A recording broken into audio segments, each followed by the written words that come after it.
Hey, it's Adam, and welcome back to episode 2 of Interpreting Sacred Scriptures. Last episode we did the Tao Te Ching, and the purpose of this series is to compile all of the different religious and sacred scriptures so that we can bring them all together and form our own idea of what the essence of spirituality is. Because what's so interesting about all of these ancient scriptures is that although all of them were developed at different times and in different parts of the world, where you got to imagine a lot of these were written 2,000 years ago or 2,500 years ago. So there were religions that were developing in India, and then there were also similar religions that were developing in the Middle East, for example. And for the most part, the people did not have contact with each other because they would have had to ride a horse for days and days and days before they can get to that other culture. So each religion or each sacred text on the surface seems different because each of them is couched in the culture that it was written in and the time period. However, what's so interesting is that at the core, all of them are the same. And the essence of them and the lessons that they're trying to teach you are all the same. And that's super interesting because many people believe that religion is just kind of superstition and mumbo jumbo, and it's basically, it has no ground and we don't need it anymore in our lives because today we have science and technology and we don't need to use religion anymore because people believe that it was used by people as a form of comfort. But that's not entirely true. The reason why religion has been such a big player in the last 1,000 years of human history is because the essence of religion is very, very important. And with this series here, we're trying to compile all of the different scriptures so that we can bring together the essence, which is the supreme goal of life, which is why religion is so compelling for people. So today, we're going to talk about the Upanishads, and this is one of my favorite religious scriptures just because the language is so direct and they tell their stories in beautiful metaphors that help you understand the supreme goal of life. And the Upanishads were written in India by ascetics who devoted their entire life to the realization of the supreme nature of reality. What they would do is they were ascetics, so they would distance themselves from society and they would do nothing but sit and meditate and contemplate, and they have came to some very interesting realizations about the nature of reality and the supreme goal of life. So I've picked a little part over here. This is in the Katha Upanishad, and it's written in the form of a dialogue between a student who is very open-minded and ready to receive profound teaching, just like you should be right now, and the teacher in this case is a deity who represents death itself. So just as context, death says to the student, you can ask of me any wish that you want. You can ask to have 1,000,000 pretty beautiful women. You can wish to have unlimited land and a beautiful home. You can wish any material desire that you want. And then the student says, why would I wish for any of these material desires? Because I know all of them eventually pass and they won't make me happy. Instead, the student asks for the secret of life and the secret of death, because they're the same. And the teacher, Death, realizes that the student is very wise and finally decides to share with him the secret of life and death. And this is how it goes. I'm just picking a certain part here. Quotations. I am my body. When my body dies, I die. This is Death speaking. And then he says, living in this superstition, people fall life after life under my sway. It is but few who hear about the self, and the self here is with a capital S, and that can be interchanged with God or Tao or reality or existence. It is but few who hear about the self. Fewer still dedicate their lives to its realization. Wonderful is the one who speaks about the self. Rare are they who make it the supreme goal of their lives. Blessed are they who, through an illumined teacher, attain to self-realization. The truth of the self cannot come through one who has not realized that he is the self. The intellect cannot reveal the self. Beyond its duality of subject and object, those who see themselves in all, and all in them, help others through spiritual osmosis to realize the self themselves. This awakening you have known comes not through logic and scholarship, but from close association with a realized teacher. So, what Death is saying here is that there is a supreme goal of life. And that supreme goal is to realize the self, whatever that might be. And he says that the only person who can teach you about the self is one who has realized the self in himself. So that would not be me, because I personally have not realized God in my own direct experience. However, there are people who have, and those are the people who you should seek out and absorb their teachings like I am trying to do, because their teachings, although their teachings are not going to be the realization of the self, the teachings are going to point you in the right direction. Death says, I am my body. When my body dies, I die. And this is in quotations. And this is what everybody believes to be true. I am my body. When my body dies, I die. Right? But Death says, living in this superstition, he calls this a superstition, this idea that you are the body. They fall life after life under my sway. So basically, by believing that you are the body, and that the body is you, and that when the body dies, you die, you are essentially wasting your chance in this lifetime to realize the true nature of reality.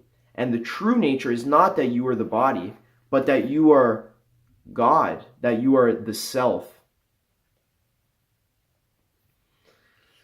It is but few who hear about the self, fewer still dedicate their lives to its realization. And what this means is that you're not going to see on the news about enlightened teachers preaching non-duality and preaching the essence of spirituality on the news, because that's not what our society is based around. These teachings are very rare and they're difficult to come across. So that's why you have to take it upon yourself to seek out these sacred teachings like I'm doing here, and I'm picking from many different sources so that I can compile them together, so that I can create my own version of what they're trying to teach me, and then so I can follow their instructions so I can realize the self for myself. It says here, the intellect cannot reveal the self. And what this means is that the self, this experience that I'm talking about, it's not really an experience, but this self, this God, for example, these are the words I'm trying to use to point towards what I'm speaking about, because what the Upanishads are trying to convey to you, they try and convey it using words, and then they simultaneously tell you that what we are trying to convey cannot be properly conveyed using words, because God is beyond all words. Because God is everything. So God cannot be the words, because that would mean that if God was only the words, for example, that would mean God is not the plants and the trees, but that wouldn't be true because God is everything. And the words are only just a small part of God. The ideas, the words are the ideas of God. So even the idea of God is only a small part of the totality of God, which is all of existence and which is everything. And this is what the Upanishads want you to realize for yourself. And this can be realized in your direct experience, not by the mind, not as an idea, not as a concept that you read in a book, but as a direct experience that you have as God. Because since God is everything, that also means that you are God. Because, or else God wouldn't be everything if it didn't include you. And I'm not saying that you are just a small part of God. You're a small part of God and all of God at the same time. And that's what the Upanishads are trying to say here. Beyond its duality of subject and object, so language speaks dualistically, meaning that the way that language and ideas are formed is that they assume that there is a self. So they assume that there is a body or a separate self, and then they have to, which is the subject, and then there's an object. So I went for a walk. I am the subject, the walk is the object. And in this way, we can communicate with each other by separating things and separating concepts and ideas so that we can communicate to each other practically. Unfortunately, God is beyond duality because God is not a thing, God is everything, which would be non-duality, meaning only one. So God is not two things. God is one thing, which is everything, including the dualities of subject and object. But this is why God cannot be explained using language, because language only works when we're talking about concrete things and when we're speaking dualistically. When we separate things, that's what dualistically means. When we speak in terms of opposites, so good versus bad, high versus low, short versus tall, right? God versus not God, right? There is no such thing as not God, because if God is only one, there's only God. Those who see themselves in all, and all in them, help others through spiritual osmosis to realize the self themselves. those who see themselves in all, so to eliminate the separation between self and everything else, that is someone who has realized the self for themselves. And I, me, Adam, have not done that personally in my direct experience. However, I am trying my best to walk that path and to follow in the footsteps of the teachers who have. And that is what I recommend you do as well, which is why I'm bringing to you the best teachers in history, which are, the ancient spiritual scriptures. And that's why we're trying to bring them all together so that we can walk the path together. This awakening you have known comes not through logic and scholarship, but from close association with a realized teacher. So you can't learn about God in school. You can't learn about the most fundamental nature of reality in a class or even through a video. You can only learn it, it says here, through close association with a realized teacher, so who has realized the self for themselves. And what that teacher is going to tell you to do is, he's not going to tell you the answer. He's going to give you techniques and exercises that allow you to come to the realization yourself. Because, like I said before, God cannot be communicated through language and thinking, and it can't be known by the mind, but it can be realized by you as God through a different medium than knowing. The medium that you use to realize God is to be God, which is what you already are, but you just have to realize it. So there's very similar themes arising here as arise in the Tao Te Ching. We're talking about one thing that is everything, which is also you. And we're also saying that you have the possibility to realize that for yourself. And that's what enlightenment is. Now, hopefully you enjoyed the Upanishads in this little section, and hopefully you enjoyed my commentary of it. I'm going to release more videos that take other spiritual texts, such as the Bhagavad Gita, which is a classic Hindu scripture, and the Dhammapada, which is a classic Buddhist scripture.